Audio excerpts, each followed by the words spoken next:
How much time should I spend for each question? How do I know what questions to skip? Is there any advantage in solving tougher questions? How much time should I spend in each question? I would say that rough benchmark is about 2 minutes. Shoot for 2.5 minutes for each question. Because that way, out of 170 minutes, you will be in the ballpark for a great score. Can I make a couple of assumptions here? That you don't get stuff wrong. You cannot prepare for this exam with the idea of getting 70% correct. So that's already built in. Right?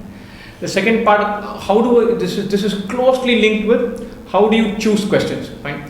When you're saying you can spend up to 2 minutes per question, what I'm building into that is my decision making is going to be ultra quick. And I'm going to look at a question and take a decision on whether I'm going to approach it or not. You cannot spend 1 minute deciding. There will be too much time spent on just decision making. As far as question selection decision is concerned, it is helpful to go in with some preset rules. For example, when I took my CAT for the first time, I said anything on coordinate geometry, I'll skip. Anything on analytical reasoning, we used to have those kind of questions, then I would skip. It helped to have a set of rules for leaving questions. It does not help so much to have a set of rules for selecting questions. If you go to exam saying anything from speed, time, distance, I will try, then your ego comes into play. You start taking the question on and saying I will definitely get it right, and you end up spending too much time. Remember, the risks are asymmetric. It's like a mumbo jumbo financial services term. What I mean by that, if you attempt a question that you should not have attempted, then that's a big mistake. If you leave a question that is easy, that's not such a big crime.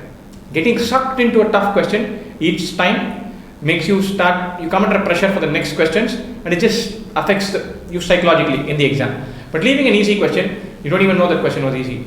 So it's all right. And so because the risks are like that, err on the side of leaving, not on the side of selecting. That's a very vital point. The third question, is there an advantage in doing tougher questions? If you ask me, no. Couple of things. One is we don't know what sits under that so-called normalization process. Whether they affix difficulty level per question and therefore weigh the question, or at a session level, how do they do it? Second, there is no uniform ranking for tough questions. Very often, I find it lots of times that when students say one group of students feel a particular question is tough, another group finds it easy. So in the exam hall, as it is, you're taking a lot of decisions. On top of it, if you sit and say, look, this is not a question that I like, but it's a good chance that it will be categorized as tough, so I might as well go and give it a go, that's just not worth it. Attempt questions that are in your zone, which you feel are easy.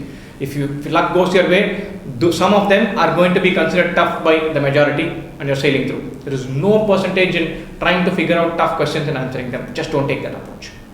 How about for practice? Solving tough questions for practice. See, after you get a sense of what level of difficulty CAT is going to have, and then you know you're shooting above it, then fine.